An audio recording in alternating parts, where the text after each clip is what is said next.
¿Qué tal, amigas y amigos? Muy pero muy buenos días y gracias por escuchar Resonancias de Fe. Hoy en la sección Cultura y Fe te platicaremos la historia de una santa que fue quemada viva lamentablemente en Francia. En nuestra sección infantil, el cuento El Patrón Especial. Cuco había trabajado para el rancho de don Jacinto desde hacía muchos años. Se sentía orgulloso de ser el más antiguo de los trabajadores. Esa narración nos permitirá comprender mejor el Evangelio de hoy. Cristo nos enseña el mandamiento del amor. En el Santoral te contaremos la historia de Job. Todo esto aquí en Resonancias de Fe, con el Padre José de Jesús Aguilar Valdés, la voz amable de la radio.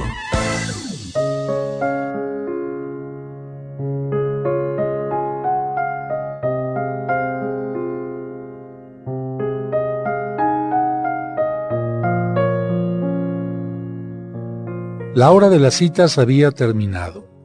El médico atendió a su último paciente, cerró el consultorio y se quedó acompañado de sus pensamientos.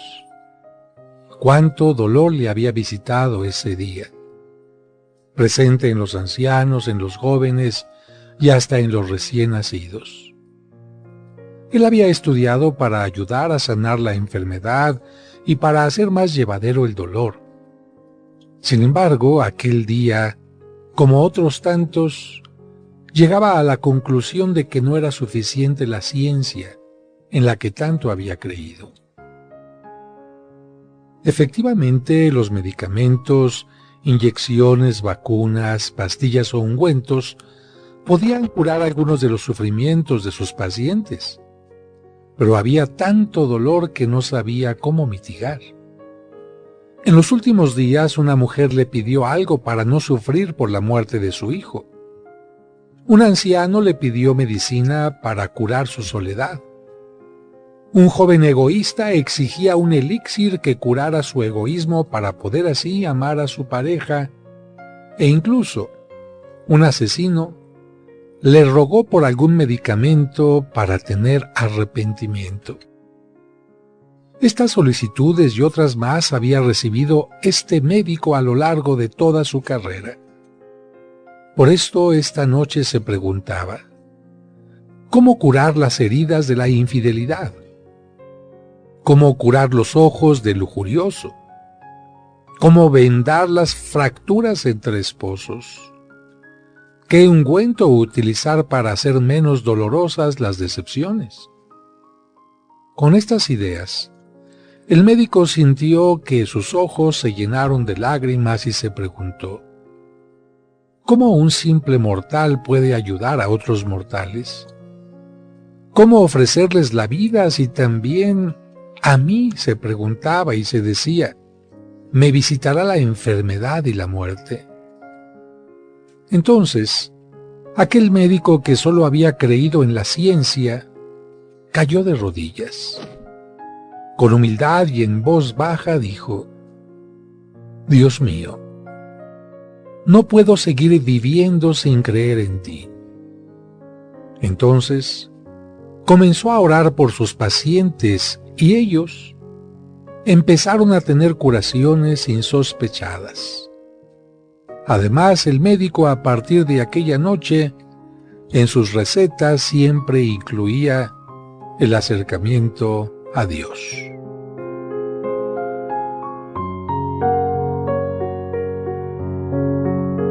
Resonancias de Fe, con el Padre José de Jesús Aguilar Valdés, la voz amable de la radio.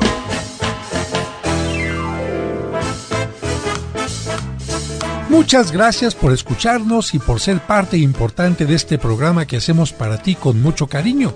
Y como cada domingo, le agradecemos a Dios por el don de la vida y le pedimos por ti y por cada uno de los tuyos, especialmente por los enfermitos o por quienes pasan por algún mal momento. Que Dios les llene de bendiciones. Y además de agradecer tu atención, quiero agradecer la presencia de mis colaboradores. En la producción, Sergio Enríquez Morín, y compartiendo micrófonos, David Chávez, Raúl Mauricio Hernández y Salvador Romero.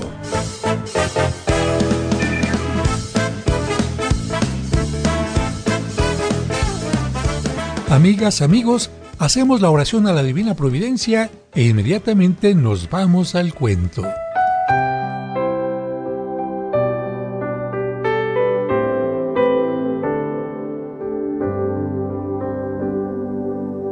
Señor, inicia un nuevo mes en nuestro calendario.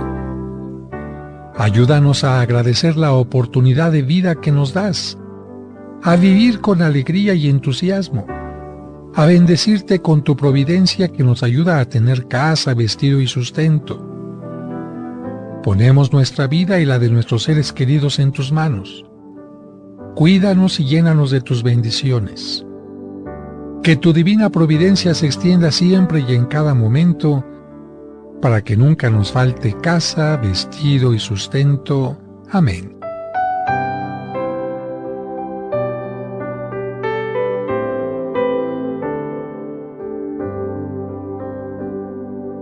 Que la divina providencia se extienda en cada momento, para que nunca nos falte casa, vestido y sustento, y en la hora de la muerte los sagrados sacramentos. Gloria al Padre y al Hijo y al Espíritu Santo, como era en un principio, por los siglos de los siglos, como era en el principio, por los siglos de los siglos.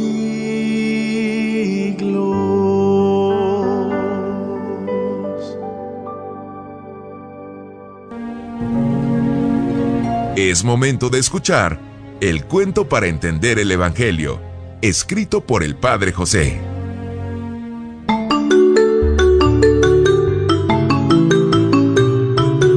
El patrón especial.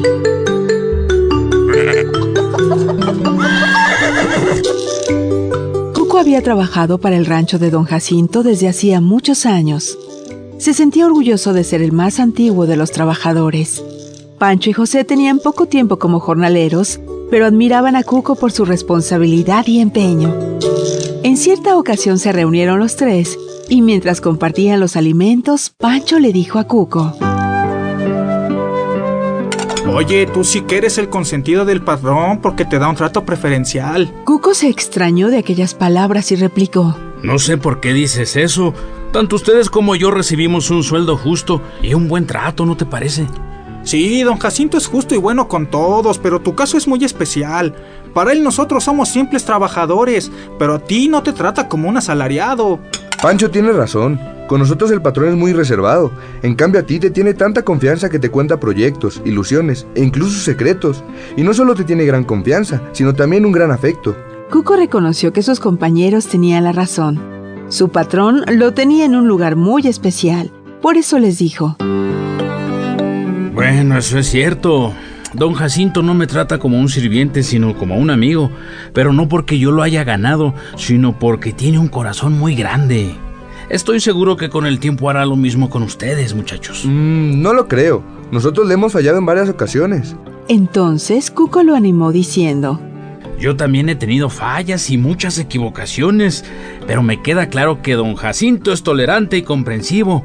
No nos trata como sirvientes ni como merecen nuestras obras, sino mucho mejor, como sus amigos. Esta conversación me hizo recordar una parte del Evangelio. Cuando Cristo dijo a sus discípulos: Ya no los llamo siervos porque el siervo no sabe lo que hace su amo. A ustedes los llamo amigos porque les he dado a conocer todo lo que he oído a mi Padre. Eso significa que Jesús no tiene secretos para con nosotros. Nos ha dicho toda la verdad para nuestra salvación. Sí es cierto, pero Cristo también dijo: Ustedes son mis amigos si hacen lo que yo les mando. Eso quiere decir que, si queremos corresponder a su amor, tenemos que cumplir lo que Él nos pide. Cuco aprobó el comentario y dijo: Jesucristo no nos trata como siervos, sino como amigos. La prueba máxima de su amor es que murió por nosotros en la cruz, haciendo realidad su frase: Nadie tiene amor más grande a sus amigos que el que da la vida por ellos. Si queremos corresponder a su amor, tenemos que poner en práctica el mandamiento que nos dejó: amarnos unos a otros como Él nos amó. Miren nada más, iniciamos la conversación hablando de don Jacinto y el buen trato que nos da, pero terminamos hablando del gran amor que nos tiene Jesucristo, que es 1000 veces mayor. Y Cuco concluyó: Puede ser que don Jacinto me dé un trato especial, pero estoy seguro que Jesucristo nos trata a todos por igual. Él se hizo hombre, murió y resucitó para ofrecer la salvación a buenos y malos, porque su amor es inmensamente mayor que nuestras obras.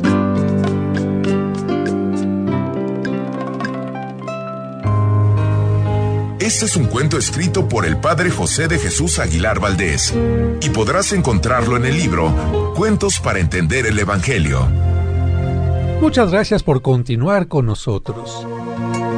Escuchemos ahora en Resonancias el Evangelio de hoy. Evangelio de San Juan, capítulo 15, versículos del 9 al 17.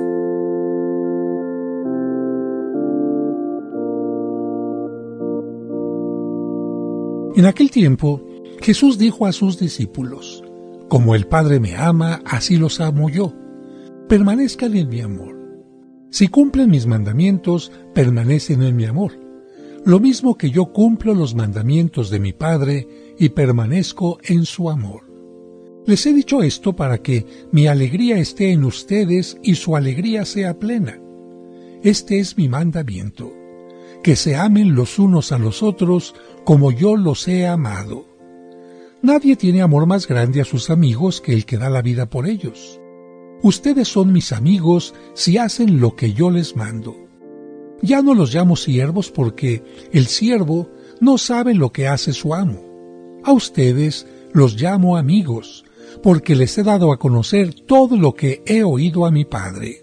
No son ustedes los que me han elegido, soy yo quien los ha elegido y los ha destinado para que vayan y den fruto, y su fruto permanezca, de modo que el Padre les conceda cuanto le pidan en mi nombre.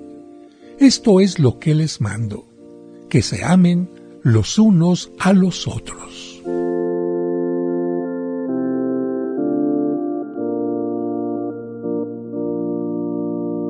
Queridos hermanos, hermanas, el Evangelio que hemos escuchado nos recuerda que la constante, lo que nunca faltó, lo que siempre distinguió a Jesús fue el amor. En los Evangelios podemos encontrar que Jesús mira con amor a unos pescadores y les dice: vengan conmigo y los haré pescadores de hombres. También nos menciona que por amor Jesús participaba en las fiestas del pueblo y que se preocupa y ocupa de las necesidades de la gente, de que nunca falte, por ejemplo, el vino de la alegría, como en las bodas de Caná. Jesús se acerca con amor a aquellos que otros rechazan, como la samaritana. Por amor escucha y atiende las súplicas de un funcionario pagano. Se compadece de los enfermos, libera y dice con autoridad: levántate, toma tu camilla, camina. Por amor Jesús no solo se preocupa de las necesidades espirituales. Antes de la multiplicación de los panes, por ejemplo, escuchamos la pregunta: ¿dónde podríamos comprar pan para dar de comer a todos estos? También el Evangelio nos recuerda que Jesús desafía la tormenta para encontrarse con sus amigos y decirles con amor: soy yo, no tengan miedo. Jesús se pone del lado de los pecadores como de aquella mujer adúltera a punto de ser apedreada. Perdona, levanta, salva. Jesús es luz, habla con la verdad, abre los ojos. Jesús ama como un pastor a su rebaño, a tal grado que está dispuesto a dar la vida por sus ovejas. Jesús llora por la muerte de su amigo Lázaro. Jesús nunca se echa para atrás, como lo podemos ver en el huerto de Getsemaní cuando dice: me encuentro profundamente angustiado, pero ¿qué es lo que puedo decir? Padre, líbrame de esta hora. De ningún modo, porque he venido precisamente para aceptar esta hora. También Jesús se ciñe una toalla y lava los pies a sus discípulos por amor, y Jesús ama hasta el extremo, hasta la muerte en cruz. Esto que Jesús hizo vida, quiere que nosotros también lo vivamos, que lo hagamos vida. Por eso, hoy y siempre, nos pide: permanezcan en mi amor, ámense los unos a los otros como yo los he amado. Y nos dice: nadie tiene amor más grande a sus amigos que el que da la vida por ellos. Soy yo quien los ha elegido y los he destinado para que vayan y den fruto, y su fruto permanezca. Pidámosle a Dios que nos ayude a cumplir con el mandamiento del amor que Cristo nos dejó.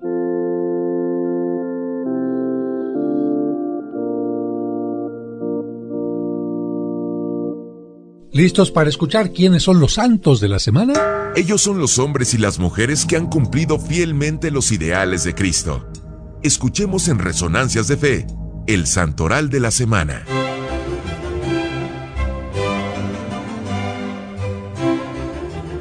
El 5 de mayo se celebra al arzobispo San Antonino. Su nombre era Antonio, pero desde muy joven fue llamado Antonino a causa de su pequeña estatura y de su bondad y amabilidad. Entró a la orden de los padres dominicos y siempre fue muy generoso. Se cuenta que en cierta ocasión vendió la única mula que tenía para viajar, y el dinero que obtuvo por la venta lo repartió entre los más pobres. El comprador de la mula se la volvió a regalar, y después de varias veces se repitió esta curiosa venta y el subsiguiente regalo. Antonino fundó el famoso convento de San Marcos en Florencia y encargó al célebre pintor Fray Angélico que embelleciera sus paredes con pinturas al fresco. Por eso este convento se considera actualmente un museo.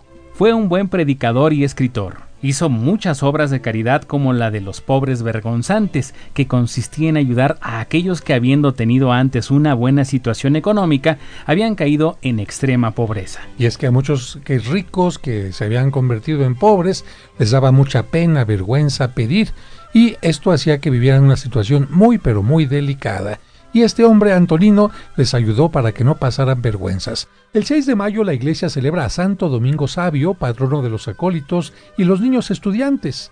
Domingo fue alumno de San Juan Bosco, nació en Italia y siempre manifestó un corazón generoso, tanto que en la víspera de su primera confesión le pidió perdón a su mamá por todos los disgustos que le habían ocasionado sus defectos infantiles. A los 12 años, Domingo le pidió a San Juan Bosco que lo admitiera gratuitamente en el colegio que el santo tenía para niños pobres.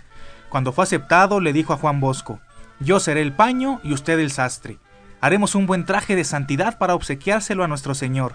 Tenía gran amor a la misa y al Santísimo Sacramento. Siempre se ganó el premio de compañerismo por votación popular entre los 800 alumnos de la escuela. Los compañeros se admiraban de verlo siempre tan alegre, tan amable y tan servicial con todos. Y él repetía: la santidad se demuestra con la alegría. Había aprendido bien de su maestro Juan Bosco, al que nunca se le veía triste aunque tuviera salud deficiente y grandes problemas. Los biógrafos de Juan Bosco dicen que solo lo vieron apesadumbrado cuando Domingo Sabio tuvo que abandonar la escuela. Los médicos le habían dicho que estaba tosiendo demasiado, que se encontraba demasiado débil para seguir estudiando y que tenía que irse por unas semanas a descansar en su pueblo. En aquella escuela se acostumbraba a rezar en el retiro mensual un Padre Nuestro por el alumno que habría de morir primero. Domingo les dijo a sus compañeros: el Padre Nuestro de este mes será por mí. Nadie se imaginaba que aquello sería cierto. Cuando Dominguito se despidió de su santo educador, que en solo 3 años de bachillerato lo había llevado a un alto grado de santidad, los alumnos que lo rodeaban dijeron: parece que don Bosco va a llorar. El 9 de marzo de 1857, cuando Domingo estaba por cumplir apenas 15 años, se confesó, comulgó y recibió la unción de los enfermos. Luego llamó a su papá para que le rezara oraciones del devocionario junto a su cama. Cerca de las 9 de la noche exclamó: «Papá, qué cosas tan hermosas estoy viendo», y con una sonrisa expiró con gran tranquilidad. A los 8 días de su muerte se apareció a su papá y a San Juan Bosco y les dijo: «Lo que más me consoló a la hora de la muerte fue la presencia de la Santísima Virgen María. Recomienden a todos que recen mucho y con gran fervor». El 7 de mayo se celebra al profeta Jeremías, que vivió 560 años antes de Cristo. Recordemos, amigos, que los profetas son la voz de Dios en medio de la comunidad. En ocasiones anuncian lo que va a suceder para que se vea que Dios cumple lo que promete. En el Antiguo Testamento hay varios libros de profetas. A los que redactaron escritos más largos se les llama profetas mayores. Estos son Isaías, Jeremías, Ezequiel y Daniel. Se llama profetas menores a los que redactaron escritos más breves. Estos son 12 y entre ellos están Oseas, Miqueas, Sofonías, Zacarías, Abdías, Malaquías, Joel y Amós. Jeremías pertenece al grupo de los profetas mayores. ¿Qué significa su nombre? Dios me eleva. Él vivía en Anatot, un pueblecito a 5 kilómetros de Jerusalén, en la finca de sus padres cuando fue llamado por Dios para que profetizara. Como muchos de nosotros, Jeremías se resistió diciéndole a Dios que era demasiado joven y débil para este oficio tan importante, pero Dios le respondió: no digas que eres demasiado joven o demasiado débil, porque yo iré contigo y te ayudaré. Y así durante los primeros 17 años Jeremías profetizó solo por medio de la palabra hablada. Después empezó a dictar sus profecías a su secretario Baruc, y lo que le dictó son los 52 capítulos del libro de Jeremías en la Biblia, que forman aproximadamente unas 70 páginas. El oficio de este profeta era anunciar al pueblo y a sus gobernantes que si no se convertían de sus maldades, tendrían grandes castigos, la ciudad sería destruida y ellos asesinados o llevados al destierro. Esto lo gritaba él continuamente en el templo y en las calles y las plazas. Pero la gente se burlaba y seguían portándose tan mal como antes. Profetizó durante el reinado de los siguientes reyes: Josías, Joacás, Joaquín, Jeconías y Sedecías. Presenció la destrucción de la ciudad de Jerusalén y su templo en el año 585 a.C. y se quedó en la ciudad destruida consolando y corrigiendo a los israelitas que habían quedado allí. Después lo obligaron a irse con ellos a Egipto y allá lo mataron a pedradas porque les corregía sus maldades. Y es que no es nada fácil decirle a la gente sus errores, pero los profetas lo hacían para que el pueblo cambiara. Sin embargo, el pueblo prefería seguir en el error. Y es que, amigos, tenemos que reconocer que a veces los papás o los maestros tienen que hacerle de profetas, pero los hijos o los alumnos no se dejan corregir. Sin embargo, ¿qué hay que hacer ante esto? Es necesario hablar de los peligros que pueden venir si uno sigue mal. Uno quisiera hablar siempre de lo bueno, pero Dios nos pide también hablar de lo que está mal, de los peligros del mal. De hecho, amigos, Jeremías clamaba muchas veces a Dios diciéndole: Señor, estoy cansado de hablar sin que me escuchen. Todos se burlan de mí. Cuando paso por las calles se ríen y dicen: allá va el de las malas noticias. Miren al que regaña y anuncia cosas tristes. Señor, me propongo decirles cosas amables, y tú en cambio pones en mis labios anuncios terroríficos. Amigos, dicen que el profeta Jeremías fue en la antigüedad quien más se asemejó a Jesús en sus sufrimientos, en ser incomprendido y perseguido. Solamente después de su muerte, reconoció el pueblo la gran santidad de este profeta, y cuando todas sus profecías se cumplieron, se dieron cuenta de que sí había hablado en nombre de Dios. Lástima que lo reconocieran cuando ya era demasiado tarde. El 8 de mayo se recuerda a Job, quien ha sido considerado como el mejor modelo de paciencia, por supuesto, antes de Jesucristo. Según la Biblia, era un hombre de muy buen comportamiento, tenía 7 hijos y 3 hijas, era inmensamente rico. Imagínense, tenía 7,000 ovejas, 3,000 camellos, 500 pares de bueyes, 500 asnas y muchísimos obreros para cuidar todo esto. Era el más rico de toda la región y de vez en cuando ofrecía sacrificios de animales a Dios para pedirle perdón por los pecados de sus hijos, porque él decía: quién sabe si alguno de mis hijos haya disgustado al Señor con algún pecado, así que más vale ofrecerle un sacrificio. Así es, y es que la Biblia menciona que Job era agradecido y bueno con Dios por todo lo que Dios le había dado, pero se dudaba sobre cómo se portaría Job en el infortunio, y por eso Dios quiso probarlo. ¿Respondería Job con fe y agradecimiento cuando las cosas le fueran mal? ¿Qué nos dice la Biblia? Nos dice lo siguiente: un día en que sus 7 hijos y sus 3 hijas estaban celebrando un almuerzo en casa del hijo mayor, llegó corriendo un mensajero a decirle a Job: ¡Ey! Tus bueyes estaban arando y tus asnas estaban pastando en el potrero, y llegaron unos ladrones que mataron a los trabajadores y se robaron todos los animales. Solamente yo logré huir para traerte la noticia. Pero todavía estaba el otro hablando cuando llegó un segundo obrero y le dijo: cayó un rayo del cielo y mató a todas tus ovejas y a tus pastores. Solamente yo logré salir huyendo para traerte la noticia. Aún estaba hablando el anterior cuando llegó otro que le dijo: los enemigos del país vecino se dividieron en 3 escuadrones y atacaron tus camellos, mataron a los arrieros y se llevaron a todos los animales. Únicamente yo logré huir para venir a contarte la noticia. Y todavía faltaba la peor noticia, Raúl. Así es, padre. Finalmente llegó un cuarto mensajero a decirle: tus 7 hijos y 3 hijas estaban almorzando en casa del hijo mayor cuando de improviso se cayó el techo y los mató a todos. Ante estas noticias, ¿qué habríamos hecho nosotros? Quizás lo más seguro, renegar de Dios, protestar, exigir que nos fuera bien, pero veamos qué hizo Job, Sergio. Sí, amigos, pongan mucha atención, vean lo que hizo Job. Se levantó, rasgó sus vestiduras en señal de tristeza, se rapó la cabeza en señal de duelo y exclamó: desnudo salí del vientre de mi madre, sin nada volveré al sepulcro. Dios me lo dio, Dios me lo quitó, bendito sea Dios. Qué difícil decir esas palabras. Por eso en todo esto no pecó Job ni dijo ninguna palabra contra Dios que había permitido que le sucedieran tantas desgracias.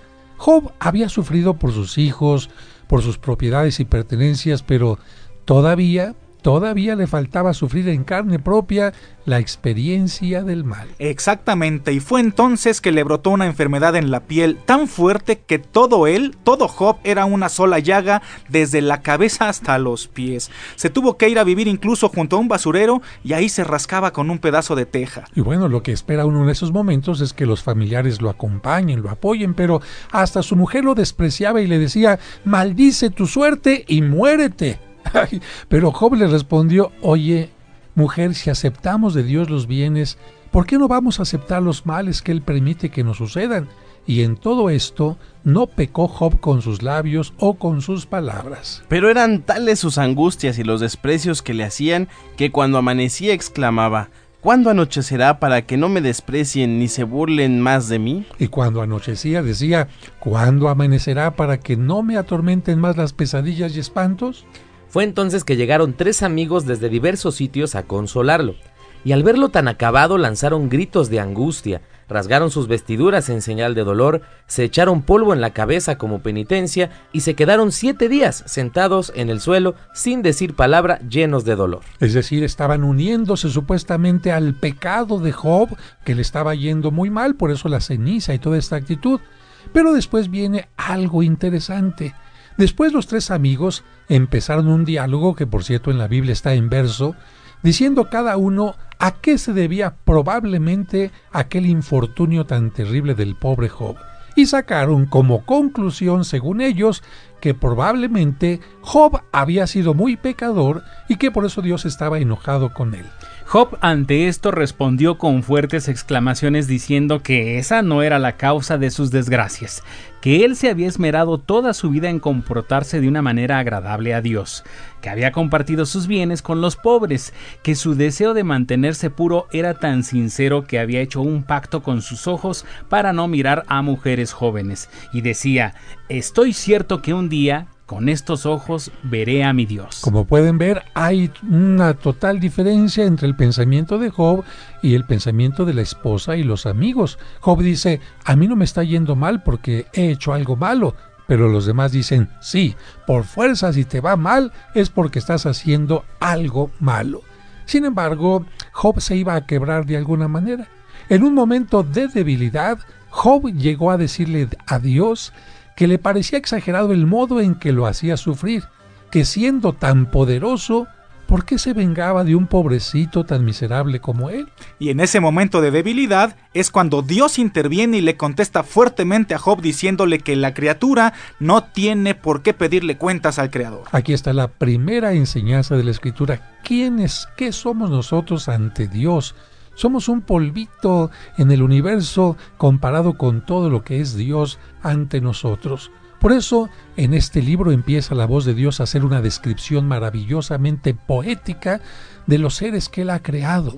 Dice la Escritura: cuando yo hice el universo, Job, ¿dónde estabas tú? Cuando hice el mar y los animales que lo llenan, ¿dónde estabas en ese momento? Y luego Dios va describiendo la imponencia del cocodrilo y del rinoceronte, las astucias de los animales salvajes, y le pregunta a Job: cuando yo hice a todos estos animales, ¿dónde estabas tú para que ahora me vengas a pedir cuentas de lo que yo hago? ¿Quién es este que se atreve a discutirme? Bueno, con estas palabras y todo lo que Dios dice de la creación, los animales, el mar, etc., Job se da cuenta de que hizo mal en ponerse a pedirle cuentas a Dios y le dice humildemente: Señor, me he puesto a hablar lo que no debía decir. Retracto mis palabras, me arrepiento de lo que he dicho al protestar y te pido perdón humildemente, mi Señor. Es entonces cuando Dios volvió a hablar con voz amable y dijo a los amigos de Job: ofrézcanme un sacrificio para pedirme perdón por lo que dijeron contra mi amigo Job, y por las oraciones de él yo los perdonaré. Así que Dios no solamente corrige a Job, sino les dice a los amigos: ¿y ustedes por qué le andan llenando la cabeza de cosas? Finalmente Dios volvió a bendecir a Job.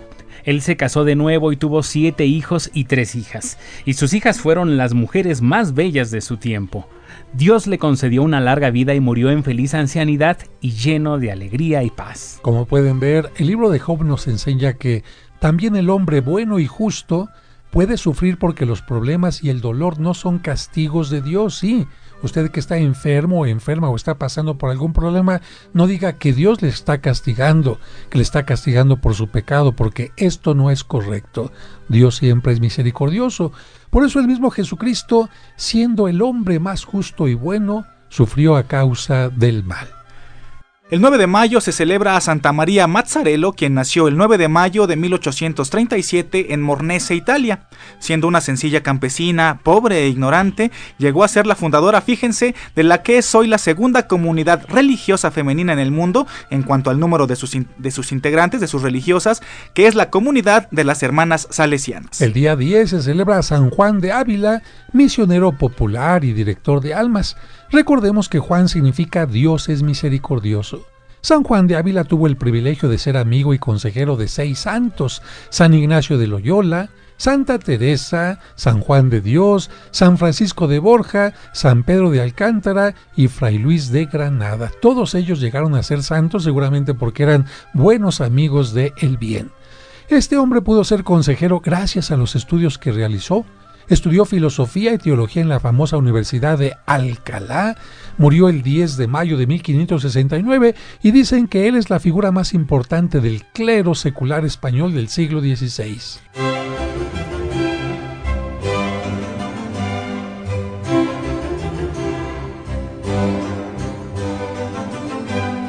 Este fue el Santoral de la Semana, aquí en Resonancias de Fe.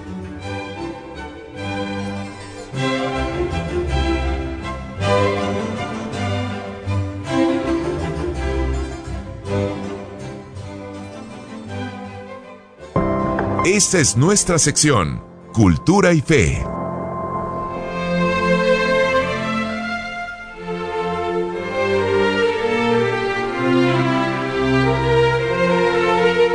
El 11 de mayo se celebra a una mujer que algunos consideraron traidora y hereje, por lo que fue quemada en una hoguera cuando apenas tenía 17 años. Sin embargo, años después tuvieron que reconocer que había sido una santa y heroína nacional. Se trata de Santa Juana de Arco. Ella nació en el año 1412 en Domremy, Francia. Su padre se llamaba Jaime de Arco y era un campesino. Juana creció en el campo y nunca aprendió a leer ni a escribir, pero su madre le infundió una gran confianza en Dios y devoción hacia la Virgen María. Era tan buena y bondadosa que todos en el pueblo la querían. En aquel momento, Francia, su patria, estaba en una situación muy grave porque había sido invadida por los ingleses que se iban posesionando rápidamente de muchas ciudades y hacían muchísimos estragos. Y ella tendría un papel muy importante en la salvación de su patria, pero con un costo muy alto, su muerte. Cuando Juana tenía 14 años empezó a tener experiencias extrañas de las cuales dudó al principio, pero después comprendió que eran algo importante. Primero sentía que unas voces la llamaban, después empezó a ver resplandores y finalmente vio que el arcángel San Miguel, Santa Catalina y Santa Margarita le decían: tú debes salvar a la nación y al rey. Al principio, por miedo a lo que los demás pensaran, no contó a nadie absolutamente nada, pero las voces fueron insistiéndole fuertemente en que ella, pobre niña campesina e ignorante, estaba destinada para salvar la nación y al rey. Fue entonces que se decidió contar lo que le pasaba a sus familiares y vecinos. Por supuesto, amigos, que al inicio no le creyeron, pero después, ante la insistencia de las voces y los ruegos de la joven, un tío suyo la llevó al comandante del ejército de la ciudad vecina. Ahí ella le dijo que Dios la enviaba para llevar un mensaje al rey, pero claro, el militar pensó que estaba loca y la regresó a su casa. Y es que estarán ustedes de acuerdo, amigos, que si se nos acerca una muchachita para decirnos que Dios le habló, pues lo primero que haríamos es dudar y hasta pensar que esa persona está mal de la cabeza, ¿no? Claro que sí. Sin embargo, unos meses después, fíjense, Juana volvió a presentarse ante el comandante y este ahora sí la recibió sin dudar, porque la niña le había profetizado una derrota que se cumplió, y fue así como la envió con una escolta para que la recibiera el rey. Pero no todo es fácil en la vida, amigos, porque todavía tenía que pasar una prueba. Y es que cuando el rey se enteró que quería hablar con él, le puso una trampa. Se disfrazó de ella mientras colocaba a otro en el trono, disfrazado como rey. Esperaba que la joven cayera en la trampa, pero no fue así. Y es que cuando Juana llegó al gran salón, en lugar de ir al trono donde estaba el supuesto rey, ella, guiada por las voces que le hablaban en su interior, se dirigió directamente al verdadero rey. Así pudo hablar con él y contarle secretos que el rey ni siquiera imaginaba, amigos. Esto hizo que el monarca cambiara totalmente de opinión acerca de la joven campesina. Para entonces solo faltaba una ciudad importante por caer en manos de los ingleses. Era Orleans, y estaba sitiada por un fuerte ejército inglés. De hecho, el rey Carlos y sus militares ya creían perdida la guerra, pero Juana le pidió al monarca que le concediera el mando sobre las tropas. Y una de dos, o el rey le creyó totalmente a Juana, o ya las llevaba tan de perder que la nombró capitana. Y ella apenas recibió el nombramiento, mandó a hacer una bandera blanca con los nombres de Jesús y de María, y al frente de 10,000 hombres va para allá, dirigida hacia Orleans. Animados por la joven capitana, los soldados franceses lucharon en aquella ocasión como héroes, expulsaron a los enemigos y liberaron Orleans. Luego se dirigieron a otras ciudades para liberarlas también, ¿verdad, David? Así es, y es bien importante mencionar que Juana no luchaba ni hería a nadie, pero ella siempre iba al frente del ejército, de grupo en grupo, animando a los combatientes e infundiéndoles siempre mucho entusiasmo, aunque esto hizo que lamentablemente en varias ocasiones fuera herida en las batallas. Después de sus victorias, la joven obtuvo que el temeroso rey Carlos VII aceptara ser coronado como jefe de toda la nación. Pero pronto vinieron las envidias y empezó para Juana una época de sufrimiento y traiciones. Hasta entonces había sido una heroína nacional, pero ahora iba a llegar a ser una mártir. Y es que muchos empleados de la corte del rey tenían celos de que ella llegara a ser demasiado importante y empezaron a hacerle la guerra. Bajo esas circunstancias faltaba algo muy importante en aquella guerra nacional, que era conquistar a París, la capital, que todavía estaba en poder del enemigo. Hacia allá se dirigió Juana con sus valientes, pero en ese momento crucial, el rey Carlos VII se dejó llevar por intrigas, envidias y por componendas con los enemigos y decidió retirarle las tropas. Esto hizo que Juana cayera herida en la batalla y hecha prisionera por los borgoñones. Los franceses la habían abandonado y como los ingleses estaban muy interesados en tenerla en la cárcel, pagaron más de 1,000 monedas de oro a los de Borgoña para que se la entregaran y poderla sentenciar a cadena perpetua. Como los ingleses la veían como una fuerte enemiga, pues la hicieron sufrir muchísimo en la cárcel. Las humillaciones y los insultos eran todos los días y a todas horas, pero esta mujer, Juana de Arco, no perdía la fe y siempre decía que había escuchado la voz de Dios que le había pedido salvar a su patria. Uy, aquí viene algo fuerte, amigos, porque en ese tiempo estaba muy de moda acusar de brujería a toda persona que uno quisiera hacer desaparecer. Y esa fue la estrategia que los enemigos utilizaron. Sí, eso que están pensando, acusaron a Juana de brujería, diciendo que las victorias que había obtenido eran porque les había hecho brujería a los ingleses para poder derrotarlos. Sabiendo que esa era una vil mentira, pues ella apeló al sumo pontífice pidiendo que fuera el Papa el que la juzgara, pero nadie, absolutamente nadie quiso llevarle al Santo Padre esta petición y el Papa ni siquiera se enteró de nada. Y es que hubo otra injusticia contra Juana. El tribunal estuvo compuesto exclusivamente por enemigos de la santa y no hubo ningún defensor. Así que, aunque Juana declaró muchas veces que nunca había empleado brujerías, que era fiel a las enseñanzas de la iglesia y rechazaba toda brujería, la sentenciaron a la más terrible de las muertes de ese entonces, ser quemada viva. Llegó el 29 de mayo de 1431. Los enemigos la amarraron a un poste y encendieron una gran hoguera para quemarla lentamente. Esta mujer, Juana, murió haciendo oración y pronunciando el nombre de Jesús cuando apenas tenía 19 años. Después de ver esto, muchos volvieron a su casa diciendo: «Ah, caray, creo que hemos quemado a una santa». Su madre y sus hermanos pidieron que se reabriera otra vez aquel juicio que se había hecho contra ella, pero tuvieron que pasar 23 años para que esto se hiciera. Reabierto el caso, el Papa Calixto III nombró una comisión de juristas para que estudiaran el caso a profundidad, y ellos, después de estudiarlo, declararon que la sentencia de Juana había sido una injusticia. Como resultado, el rey de Francia declaró inocente a Juana y el Papa Benedicto XV la proclamó mártir y santa.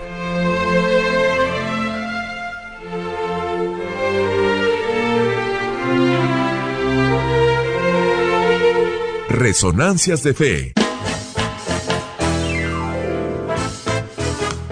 Amigas, amigos, estamos terminando este primer programa dominical del mes de mayo, mes que agradecemos a Dios que nos permita iniciar y mes en el que vamos a pedir especialmente por nuestras mamitas queridas, tanto vivas como difuntas. Gracias al don de la maternidad, somos lo que somos, aprendimos tantos valores, tanto ejemplo y por supuesto aprendimos también la fe. Que Dios les bendiga, queridas mamitas. Felicidades ya anticipadas para este próximo 10 de mayo y les recuerdo que si quieren tomarse una fotografía con cositas a la que seguramente muchas de ustedes siguen, va a estar en la parroquia el próximo domingo 12 de mayo en la misa de las 9 de la mañana y al término podrán tomarse fotografía en perfectamente orden con ella. Gracias a ustedes que siguen este programa con tanta atención. Gracias a los que anotaron a sus mamás en las misas gregorianas. Estaremos pidiendo por ellas todos los días del mes en este mes de mayo. Y por cierto, también un saludo muy especial, nunca se me olvida, a todos nuestros amigos traileros y transportistas que van escuchando el programa mientras van manejando. Y finalmente les doy los teléfonos de la parroquia para cualquier información. Teléfonos 55 55 66 7744 y también el 55 5705 5939. Los repito, 55 55 66 7744 y también el 55 5705 5939. Que Dios les bendiga y a encender la velita a la Divina Providencia si es que no lo hicieron el día primero. Hasta el próximo domingo.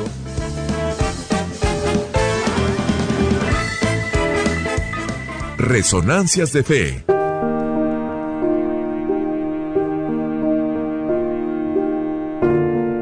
Señor, te damos gracias por esta semana que estamos iniciando. Queremos desde este momento ofrecerte nuestros esfuerzos y trabajos, el amor de las parejas, la inocencia de los niños, la sana inquietud de los jóvenes, la paciencia de los enfermos y el ejemplo de los ancianos. Te pedimos por quienes más necesitan de ti. Acompáñanos, fortalécenos, muéstranos el camino correcto. Danos humildad para reconocer nuestros errores y para perdonar a quienes nos ofenden. Ayúdanos a crear un mundo más justo, a defender al desamparado y a compartir los bienes con que nos bendices. Si en estos días vamos a ser probados, ayúdanos a superar la prueba. Y si tu voluntad es llevarnos a tu presencia, haz que nuestra muerte, unida a la de Cristo, sea el camino de la resurrección. Amén.